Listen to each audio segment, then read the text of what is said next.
So this is, I appreciate being able to discuss and celebrate hip hop in the academic space. It's one of my most favorite things to do. A man said it was a little open-ended for me, so what I'm going to do is I've been writing this book. I've been working on this book for a number of years, and I'm going to read you a chapter from the book because I'm really interested in having a discussion and a discourse more than anything. But in order for you to learn, to know a little bit about me and what my story is and what I'm interested in, I want to read you a chapter of this book. And being that this is a hip-hop-centric event, this is a chapter, this looks like chapter 6, but it might change when the book is done. This chapter is basically about top 5 dead or alive. Top 5 dead or alive is a question in hip hop. People always have these barbershop discussions about who their favorite rappers are and everything. And here is sort of my opinion on top 5 dead or alive. So before I start, I'm gonna say this lyric. I could take a phrase that's rarely heard, flip it, now it's a daily word. How many people know where that is from? Jay-Z did say it, but he wasn't the first. Rakim. I just need to see where we at, you know what I'm saying? Like, all right. All right. Rakim, follow the leader, which for my money, and I would take the Pepsi challenge, well, maybe not the Pepsi challenge, but I would take the challenge with anyone that says that this, for my money, Follow the Leader by Rakim is the best hip hop song ever written. I feel like every other hip hop song pales in comparison. It's a song that came out a long time ago, I think maybe 20 years ago, but still, there's a lot of great rappers who've come out since Rakim. Jay-Z being one of them, Drake being another one, Black Thought from the Roots being another one. There's a lot of great rappers who've come out since Rakim, but still no one has topped Follow the Leader for me. Okay. I've always tried to maintain a certain standard of emceeing, even when the trends changed and lyrical content evolved for the better or for worse. When I began to listen to hip hop, you had to have a certain type of knowledge to be considered one of the best. Growing up, my favorite rappers were either 5%ers or activist types that rapped about being on the front lines of the struggle. Big Daddy Kane, Rakim, KRS-One dominated the top of my list. Great lyrical MCs who weren't rapping about black power like Cool G Rap, LL Cool J, and Slick Rick were the exceptions to this rule. This brand of conscious rap, arguably started by Melly Mel's verses on Grandmaster Flash and the Furious 5 The Message, was the trend. And like all trends, it quickly played itself out. For every KRS or Rakim, there were countless whack MCs who claimed to be conscious. Just throw on a dashiki, some African beads, and rap about the struggle, and Viola, you were a dope rapper. Soon, this very New York-based trend became out of step with hip-hop and the rest of the country. And there was a backlash against these conscious rap posers. The fiercest came in the form of NWA, Niggas with Attitude. As a Los Angeles, California-based hip-hop group, their musical choices were different from their East Coast peers, and their lyrics were influenced by gang-banging street culture that New York wasn't privy to at the time. NWA was raw, unapologetic, and very misogynistic, but by no means was it empty music. Songs like Police and Dope Man contained some of the most blistering social commentary hip-hop had ever heard. And by the end of 1990, Ice Cube, NWA's chief lyricist, had joined the list of my favorite MCs. Ice Cube had a falling out with the members of NWA after the release of their debut album, Straight Outta Compton, a gangster rap record that went #1 on Billboard with no radio single and earned the group a warning letter from the FBI. By May of 1990, Ice Cube was rolling out his debut solo album, America's Most Wanted, which was fueled by the same gangster angst as Straight Outta Compton, but was more lyrically laser-focused and personal. Ice Cube also had the foresight of linking up with Eric Sadler and Hank Shock Lee, a Long Island, New York-based production team called the Bomb Squad that was responsible for the sound of conscious hip-hop supergroup Public Enemy. The Bomb Squad had a production style that was similar to the sonic collages that NWA producer Dr. Dre was sculpting, and Ice Cube felt right at home on their tracks. If Public Enemy's Chuck D was hip-hop's fiery voice of the struggle, Ice Cube came off as his gangster-ass West Coast cousin, down for the cause and ready to put in work. When the 4 police officers that were caught on tape beating up Rodney King were acquitted of all charges in 1991, Los Angeles erupted with race riots that made things that Ice Cube rapped about on America's Most Wanted look like prophetic statements. Tupac Shakur, born in New York City but raised in Marin County, California, quickly picked up the torch from Ice Cube and became the embodiment of that delicate balance that exists between the streets and the struggle.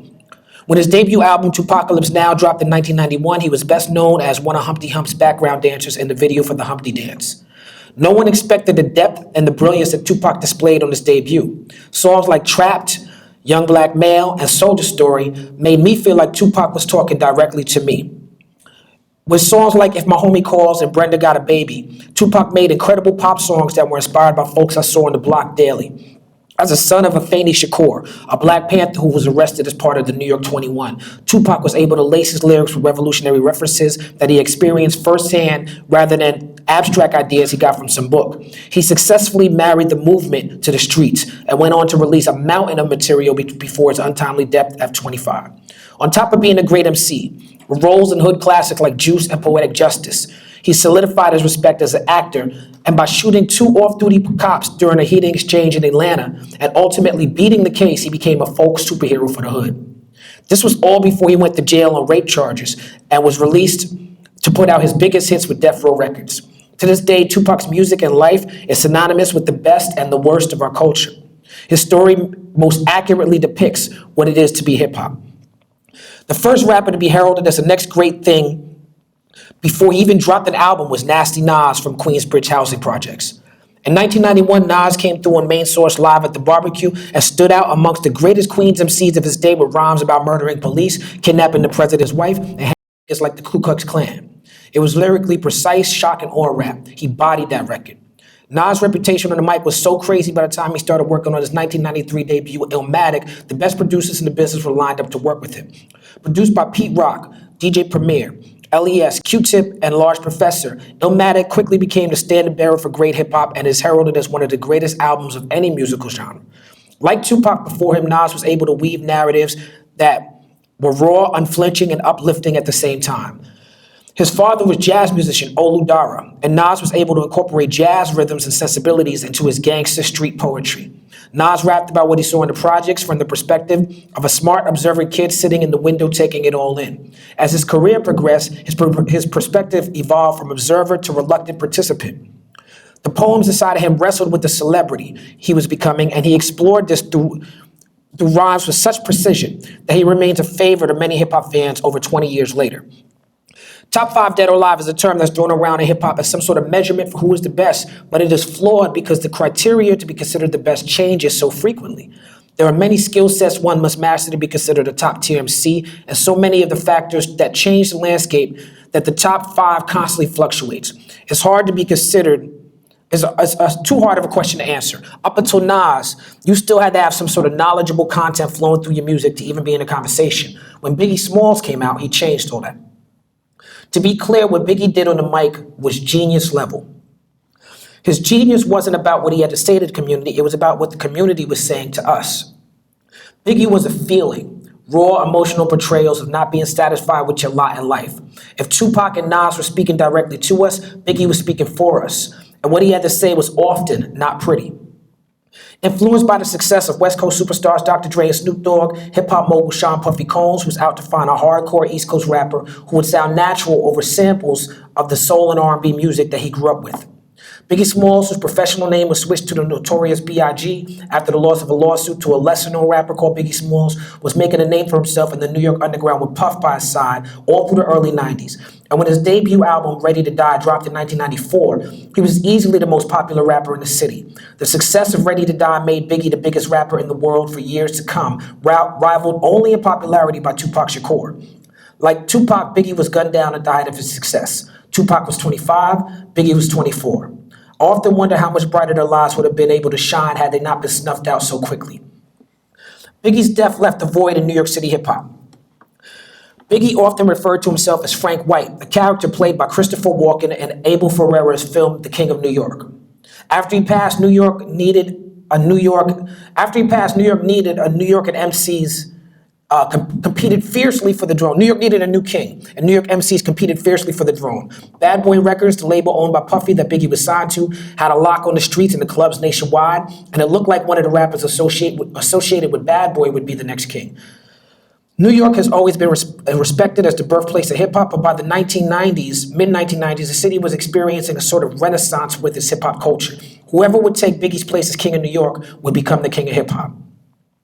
Biggie was the first MC to be considered the best without really having any positive rhymes on his album.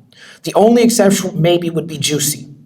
While songs like Everyday Struggle and Suicidal Thoughts spoke in depth about the effects that living in poverty had on the mind, the overall tone of the album was somber, dark, and more concerned with individual gain than the community as a whole. Post Biggie, many of the young, aspiring MCs felt that to be the best, you had to be busting your guns and selling your drugs and your rhymes. This was the era of tough guy rap.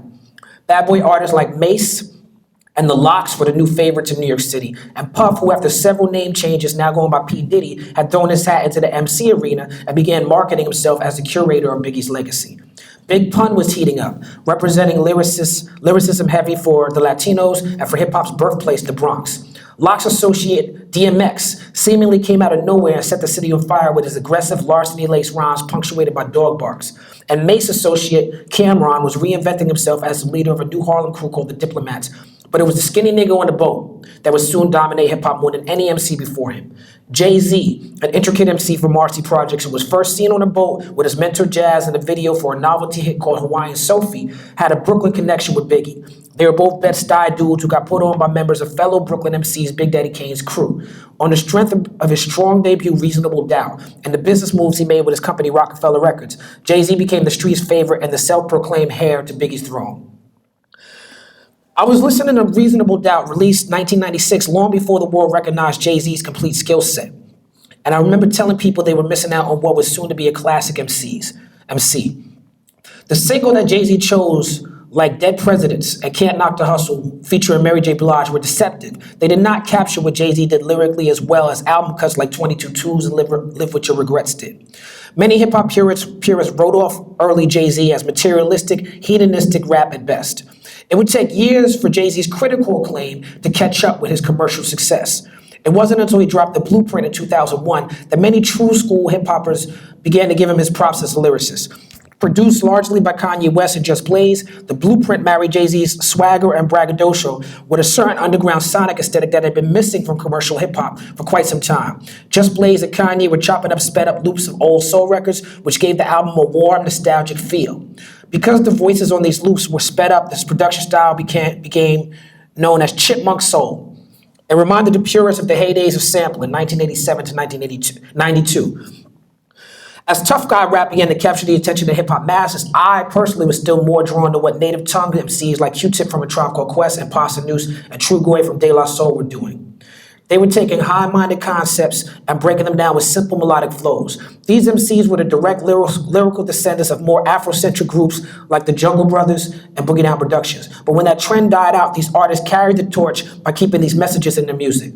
Tribe Called Quest and De La Soul also continued to crank out the hits for a long time after many of their peers had fallen off.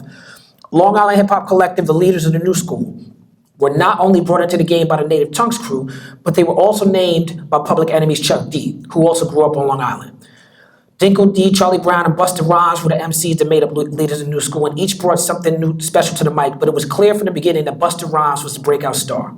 Busta, who was a well-known 5%er, soon signed a solo deal with Elektra Records. At the same time, groups like Brand Nubian, KMD, two groups also featuring members of the Nation of Gods and Earths. This Elektra collective was referred to as the God Squad in industry circles, and the music they made broadened the influence of the 5% philosophy in hip-hop. The lead MC from KMD was a Long Island rapper named Zev Love X. However, after the loss of his brother Sub Rock, he disappeared for a spell and resurfaced as a supervillain MC MF Doom. These were the MCs I was studying when I developed my style. One day back in 1993, I was shopping my demo tape to labels all around the city, and I found myself in the elevator of Loud RCA Records, building with Raekwon, the chef of the Wu-Tang Clan. He handed me a cassette with a white cover and the Wu-Tang logo that said "Protect Your Neck." It was back with Method Man, and he asked for me to give it a listen. I thanked him. I played it as soon as I got home, and I was overwhelmed by the amount of different styles that the Wu-Tang Clan was able to come up with. When I saw the Wu-Tang Clan running around with guns and swords in the Protect Your Neck video, on Ralph McDaniel's Video Music Box, I was able to put the faces to the names, and that sold it to me forever. The Wu-Tang has been the most impressive collection of lyricists that the world has ever seen. Their debut album, Enter the 36 Chambers, is a masterclass in the art of hip-hop. It's gorgeous, it's epic, and it was the scariest shit out in 1993. Method Man and Old were the Klan's breakout stars, but by the time I heard solo projects from Raekwon, Ghostface Killah, and the GZA, I realized that the Wu were on a mission to bring lyrical content to the forefront in a real way. In the early 90s, the shadows of Ice Cube, Dr. Dre, and Snoop Dogg loomed large over California, and it was challenging for the more conscious West Coast MCs to get noticed. Groups like Freestyle Fellowship and Souls of Mischief had worked extra hard to catch the ears of hip-hop fans nationwide, and the extra work was evident in their music. 1993 saw the release of Freestyle Fellowship's Inner City Griots and Souls of Mischief's 93 Till Infinity, two albums that made me reevaluate what I was doing lyrically and help improve my style.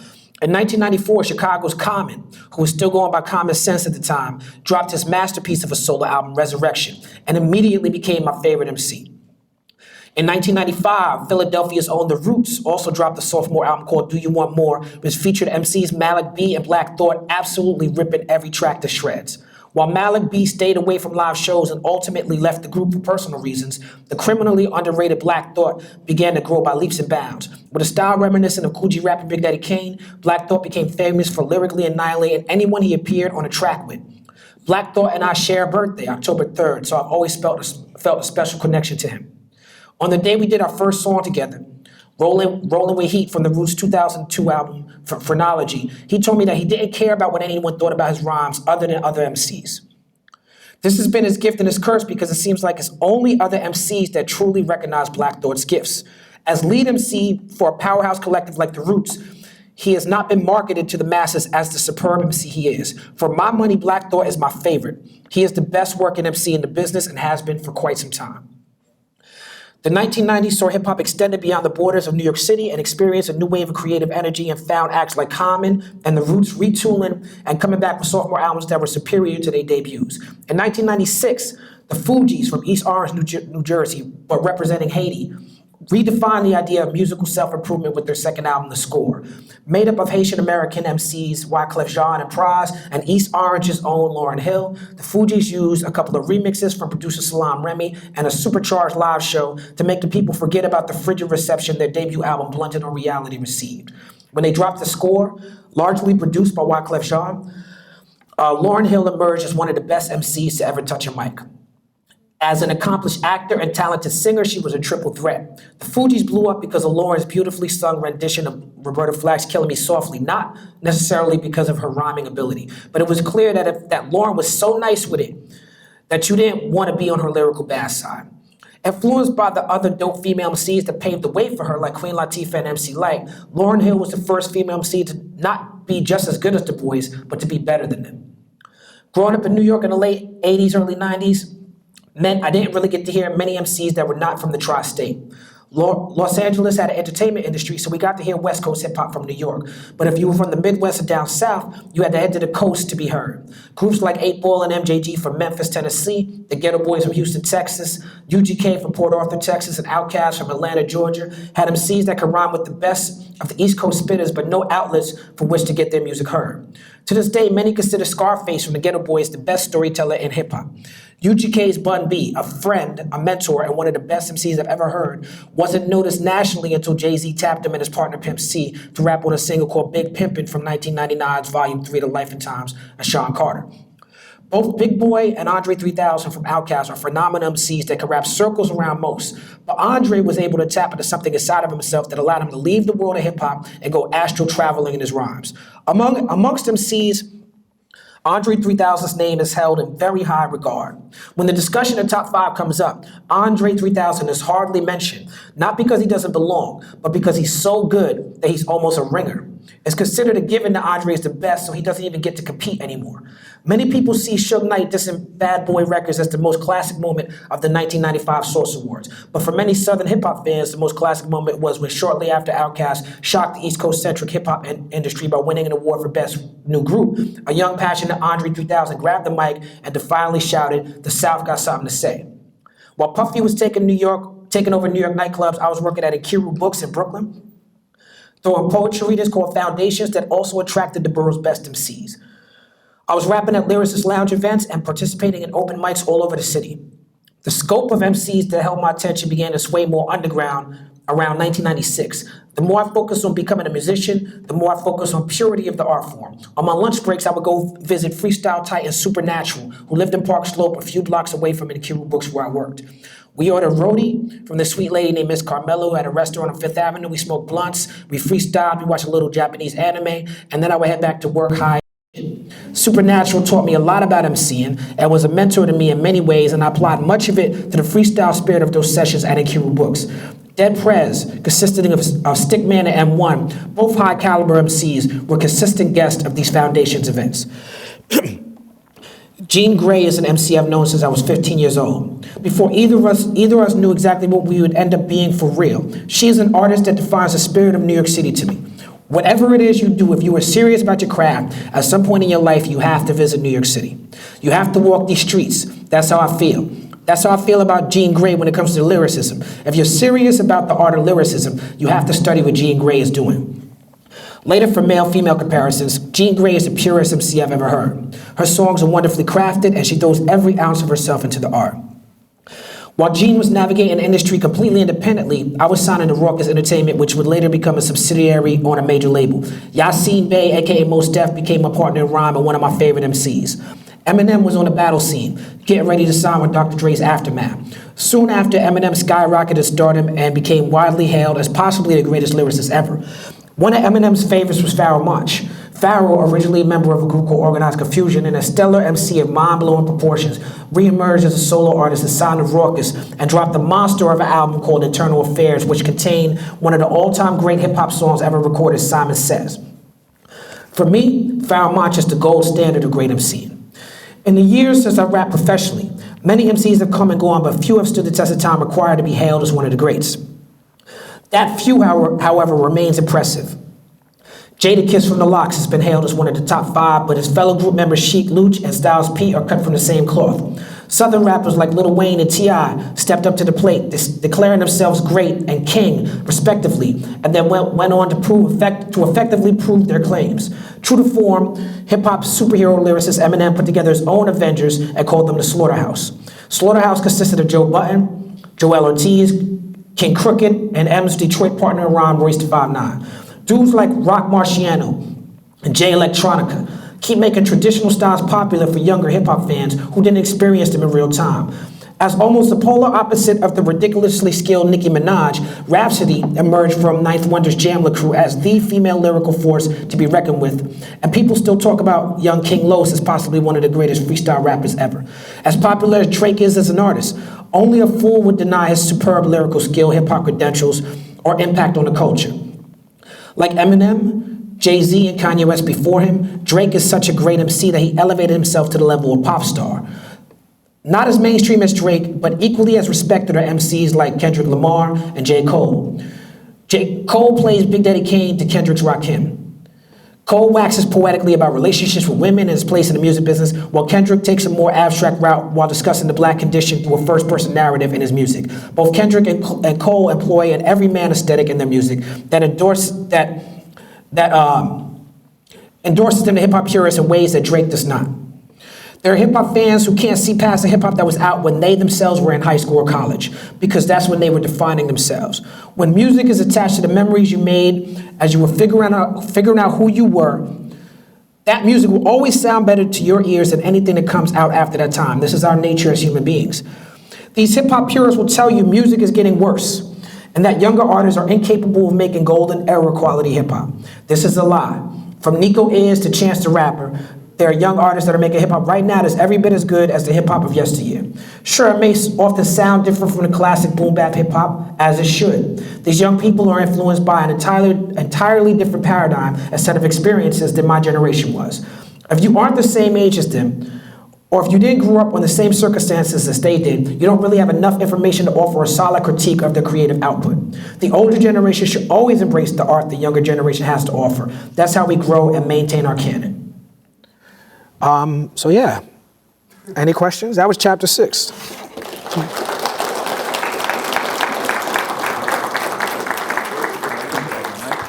when someone asks a question, ask the question back so that they can get it on the camera. Okay. I'm gonna go sit down. Peace. I got a question. Why you ain't throw yourself in the narrative? You were my top 5. Why did I throw myself in my top 5? Well, one is in my book. So the whole book is about me. I decided, you know what I'm saying, like, take myself out of that. To keep it real with you, every rapper thinks they're the best. So I go into the booth thinking I'm the best. But I'm not in my own top 5 because I'm a fan of so many other artists. And like I was saying, my top 5 revolves. Because even when I DJ now as well. I play my records if requested, but I don't enjoy playing my own records. When I DJ, it's because I want to celebrate what other people do. And so that's for my list, that's what I do. Yeah, you said in one of your lyrics that MC is shorthand for misconception. And do you believe that's more the case now than it was at that time? Yeah, MC is shorthand for misconception. So in hip hop, at least for like hip hop purists, there's always been the ubiquitous whack MC that we can always rhyme about. You know, hip hop is always about that guy's whack, he's not real, and this and that. So when I wrote that lyric, it was in that mind state of doing real, authentic, traditional hip hop and talk about how whack every other MC is. So MC is short for misconception. Nowadays, the music business is so different. Like, there's songs that you hear on the radio that are insanely popular, but there are rappers who are putting out music for free that the radio never plays that can be more popular than what the radio's playing. So there's always going to be the whack MC for us to rail against. But I do think it's seductive to always be like, it got worse. It didn't get worse. 20 years ago, we was complaining about what was on the radio, like a lot, making records about it. How you doing? What advice would I give to rising hip hop artists? Have receipts for everything. I don't just mean when you buy some gas. I mean like when you talking business, you talking money, you talking about don't talk on the phone, don't talk on text, email receipts. With everyone involved CC. Because in my experience, people will be quick to be like, that's not what I said. I'm like, nah, bro, this is what you said. Like right now, I'm getting checks right now and able to capitalize on music I put out 20 years ago because I saved some emails that people try to lie on me about. I would also say, pay attention to the trends, but don't follow them. Know what people are doing, know what other artists are doing so you're aware, but don't follow the trends. Just be like, okay, I'm aware of that, which is, I think it's more difficult than it sounds. Because I spent time in my career trying to follow trends before. You know, it wasn't in my nature, but you know, when you have resource, you have an opportunity, it's seductive to be like, if I use this beat and do this flow, maybe I get on this station. Like, I've done that before, but I had to grow out of that and realize that really it's about what I want to express. So where were you at with that when you made Beautiful Struggle? That's a good follow-up question. Because Beautiful Struggle is an album that people accuse me sometimes, not all people, but when that album came out, it was a mixed reviews. Because Pharrell was on the album, John Legend was on the album, Faith Evans, Mary J. Blige. These were big box artists, big name artists, and people felt like I was trying to go pop or trying to go mainstream. But I didn't personally feel like that. Like, I mean, I grew up, listen, I'm like I just read to you, I grew up like working for Bad Boy and admiring the Bad Boy era. I became the first rapper since Big to have both Faith and Mary on my album. That was a big deal for me. For me, that was real hip hop. I got Faith Evans, Biggie's wife, and Mary, the queen of hip hop soul. They both on my album, but people felt like, oh, he's trying to go R&B now. You know, I love black music. I never had, you know, I never had an issue with Pharrell or Puffy or Jay-Z. I never had an issue, but the industry changed around me. And what I represented to fans was anti that, even though I didn't see myself that way. So, I mean, you know, hindsight is 2020. I'm very glad I did that album. That album is where I got black female fans. You know what I'm saying? Like, before that album was like all white boys in college. And on that album, black women started paying attention. So that album holds a special place in my heart. You know what I'm I used to write your verse for Spit the Girls. Uh-huh. Oh man. I'm dead. I have a question pertaining to a line that Jay-Z said about you, where he said, his lyrically rhymes with selling, I'll be lyrically Talib Kweli. But we have a new generation that I feel like appreciates lyrics. Because people like Kendrick Lamar sell, what, 450,000 albums in a week. And he himself has a line. Is that what Kendrick did? Did he do 450? He did 450. That's good. He did 450. Like 300,000 pure, couple straight. But he has a line similar to that about Killer Mike and the politics about rhyme selling.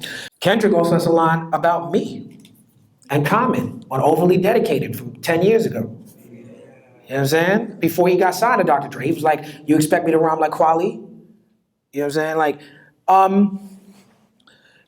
Kendrick, I'm glad Kendrick sold 400,000, but people don't, like Kendrick is an anomaly. He's the exception to the rule. He is the 1% of the 1%. And that includes Drake. Cole has quietly snuck his way up in there because quietly Cole was selling a lot of records. But other than that, that's it. When I first started, Jay-Z was doing 1.5 million first week. You know what I'm saying? Like, this generation is not buying records. There's a whole generation that grew up getting music for free. And so it's kind of a shame that people are calling Kendrick Jesus, and he only sold 400,000 records out of all the people who say they like Kendrick. Like, it's normalized that we don't buy records no more, so that number sounds incredible. But I remember when NSYNC came out and did 3 million. Eminem didn't want to do 2 million in one first week back in the day. Like, that was nothing. Dr. Dre rhymed about it. Eminem came out, he'd do 50,000 a week. He did, you know what I'm saying? Like, it used to be like people used to value art. But more to your question, Kendrick is a genius, and what's Kendrick's genius is he looks at himself in the scope of history. He don't look at himself competing with other MCs.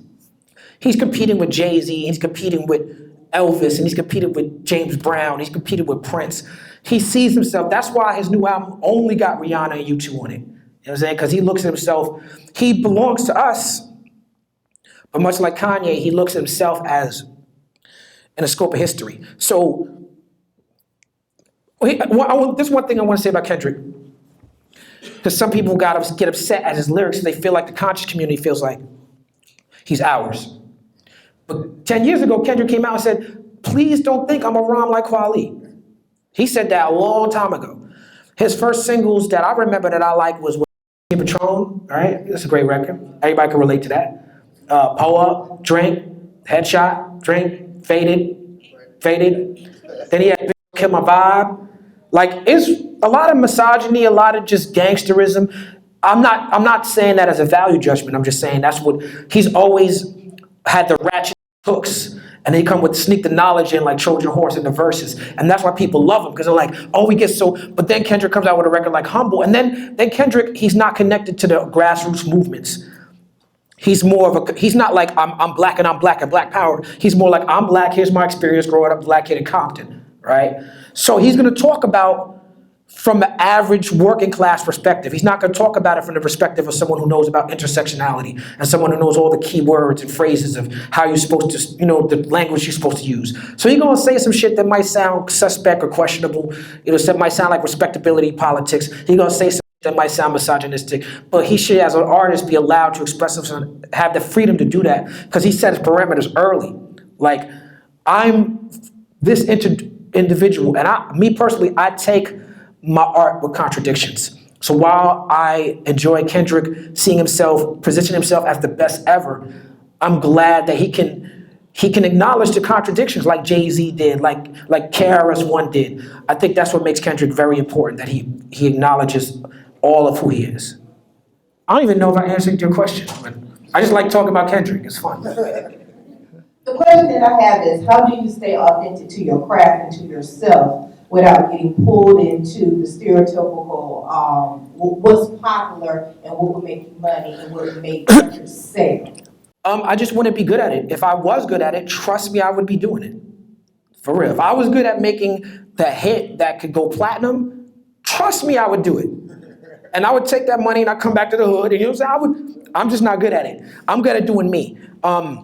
When Jay-Z said he would rather be me if there was no money involved, but he said, I sold 5 mil, I ain't rhyme like common sense, and maybe be like, wow, maybe if I rhymed about money more, I'd have more money, because I'm not rich, I'm a working class artist. I was like, man, Jay-Z manifested his destiny, he rhymed about money.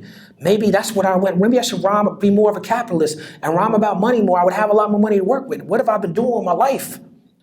But then I had to stop and think. If I spent my time trying to be Jay-Z, I would just be a lesser Jay-Z. You know how many lesser Jay-Zs is running around here? A lot of them. Ain't too many Kwalis running around. But there's a lot of lesser Jay-Zs. And by me focusing, instead of focusing on capitalism, instead of focusing on the hustle, which Jay-Z's good at. Jay-Z is uniquely good at being a capitalist and being a dope MC. I'm not good at capitalism. I'm not. I focused on getting respected as an MC. And because that was my sole focus, Jay-Z had to rap about me. Black Thought wanted to do a song with me. Styles P wanted to do an album with me. Because my focus was the MCing. And if I didn't focus on that, the cultural currency that I've established I would just be someone who used to rap. So, well, I got a quick question. Since we're talking about making money and you know, kind of how that guides how people make their rhymes or make their albums. What do you think about the independent artists who are essentially kind of moving that aspect of how you get into the business, like your Chance the Rappers and your and Tech Nine, and how they're doing things versus those who may sign with a label or may get involved commercially? Well, the record industry was so greedy that it ate itself. And you really, if you're on a major label, you're really like lost in the game at this point. The major labels are positioning their newer releases to make it look like it's independent, because that's the only thing people care about. The industry cannibalized itself, and you started to see it really in the South. Like around the time Laffy Taffy was out, D4L was around that time, where like a lot of that music was really cheesy, you know, but from artists in Atlanta, artists in Houston had to develop their own fan bases and sell out their trunks. A lot of it was dope boy music and dope boy investors and all that. But it was just the disenfranchised people saying, we're not going to be boxed out. We're going to develop our own thing. I remember when I was on a major label and I was on Warner Brothers, and Warner was excited about Jeezy and Slim Thug and, you know what I'm saying? Like Slim Thug, Gucci Mane, Jeezy, Mike Jones and on Paul Walker, Millionaire, like around that time, that really changed the game. The industry was trying to fight the digital takeover, but down south was still supporting its artists. And if you blow up down south, you're gonna be on a radio station from Miami all the way to somewhere in Arizona. Like it's a whole region. That to the point where it got to, and then you got the strip club aspect too, where people are now breaking records in the strip club, which Atlanta has lock on. So really, for the last 10, 15 years since Laffy Taffy, the home of hip hop has been Atlanta, as far as the industry. If you're not cracking in Atlanta, you ain't cracking nowhere in hip hop. And it's been like that for a long time. A lot of East Coast people are upset about that. People in New York complain like, wow, why everybody rapping like they down south? Because the only way you get on the radio is if you rap like you from down south. You're not gonna get on the radio any other way.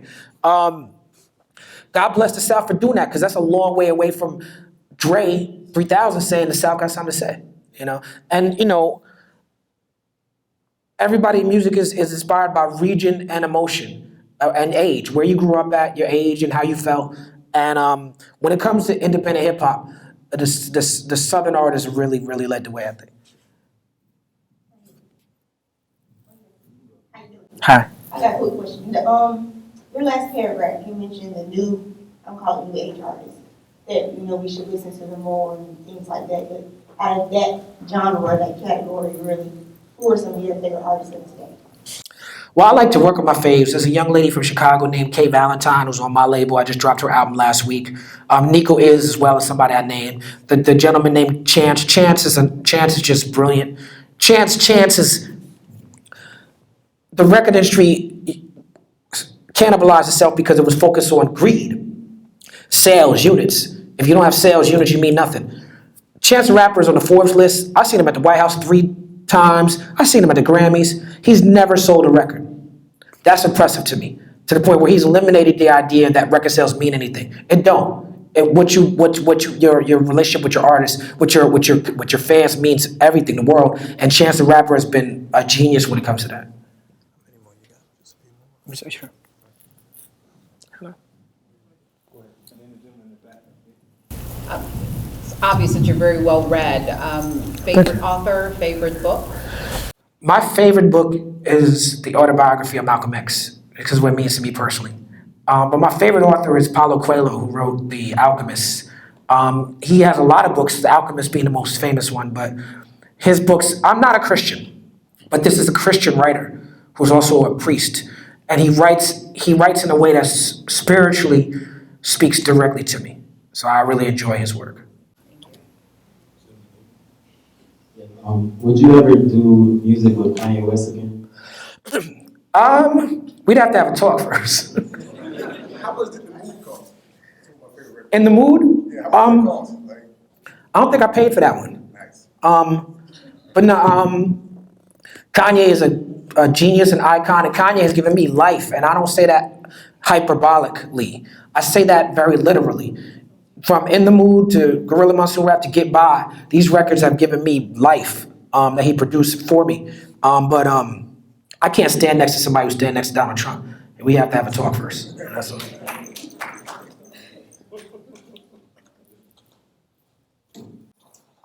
Being a Brooklyn native like yourself, how do you feel like artists like Bobby Shmurda and Designer represent New York? I don't think they represent New York at all. I don't have any problem with the artists, but I wouldn't consider them representing New York. They're from New York. They both from Brooklyn. You know, God bless them young black men. If Bobby Shmurda could get out of jail, I hope he can. He's doing, it's crazy. They represent themselves. You know what I'm saying? And I do like watching Designer perform. That's fun. You know what I'm saying? He looks like he's having a great time. Sound like Future. You're having a great time. Sound like Future up there. But I feel bad for Bobby Shmurda because he was set up to fail in society, and to watch him tumble so quickly. It's like, come on, man! Like he's like a caricature of systemic racism. You're one of my favorite MCs. Peace. And I want to hear from the sister. All the way from 2000 seasons, 45 Live, way back. Couple of questions. You mentioned the Styles P, the project, new EP. What inspired that, and why didn't you rhyme over On My Way on Reflection Eternal in a train of thought? Styles is The Hardest Out, one of my favorite MCs. It was his idea. We were about to tour together. He was like, if we're gonna tour, let's do this record. We have a lot of records that we did together, so it was just a natural fit. On My Way, it was designed to be an interlude. Vinny and Mojica's on it, Kendra Ross is on it. We needed, our album was 21 songs of just straight rhymes. So that song was designed we need a break. That's what that was. You know what I'm saying? He was like, why didn't you rhyme on that one too? A break. Hi, I was just curious, I was wondering, on your list, you named 2 or 3 female artists. I was wondering why Lil' Kim wasn't on the list, especially because you're from New York and I thought that. Lil' Kim is a great MC. She as an icon for female MCs, it doesn't get any bigger or badder or wetter than Lil' Kim. Lil' Kim is an icon. She's an icon. But when Lil' Kim came out, it was Biggie that was writing those rhymes. So when it comes to the skill of MCing, I look at her as a great entertainer. But Lil' Kim didn't really start writing her rhymes until she was forced to after Biggie passed away. And she's written, I think that she wrote her rhyme on the, I don't know for sure, but I think that she wrote her rhyme on the Quiet Storm remix to Mobb Deep, which was just brilliant. I think she wrote that. But I give Lil' Kim props as an entertainer more than I give her props as an MC. Yeah, I own a music store just 2 blocks from here. And it's like history. Apple offered or gave Dr. Dre $3 billion when music is not selling. What do you think they're gonna do? You said you own a music store. You sell CDs and records and. Yeah, but not like I used to. Nobody does. Our orphans are the Right, so I used to own a bookstore in Kiru Books, which is now online. You can go to qualityclub.com and click on Kiru Books. You can buy books from me. We're in an era where books and music are similar, but people don't value art. People do not value art. Why would people value art when you could get it for free? For 20 years, you can, if I heard a song I like right now, I could take out my phone and Shazam and boom, I could just grab the song out the sky for free. Why would I go to your record store and buy it? I wouldn't. If I'm a 20-year-old kid who's never seen a record player, never played a tape, has no need for CDs. They don't even make laptops with CDs burners in it. You can't even play your CD on a computer anymore. If you go on iTunes, anytime you go on iTunes to buy an MP3, iTunes will try to convince you to go to Apple Music because they're trying to phase out the MP3. They don't want you to own music on your computer. They want you to stream because streaming is a business model that favors the corporation over the record store owner, over the consumer. The corporation, when you title Spotify, you pay your $10, you get all the music in the world for free. Oh my God, that sounds great. But you're paying Tidal and Spotify. I'm not getting paid. You know what I'm saying? The corporation's getting paid. Say you want to listen to Get By. Say, I may Get By. Yeah, who likes Get By? If you want to listen to Get By, what do you think is a fair price for you to pay me for you to listen to Get By? $1.75? Now, do you think you should pay me that every time you want to hear it, or is you pay it once, you get to hear that song forever? Well, I got 2 copies of Beautiful Struggle, so Oh, well, I appreciate that. But we can agree, like, okay, so $2, let's say $2. $2 one time, you get to play the song. You get to play that song forever. Do you think that's fair? Yeah. I do too. If you were to stream that song, for me to get $2, you'd have to stream it 200 times for me to get that $2. You know what I'm saying? So for you to, you have a building, but we're moving into a space where things are not necessary.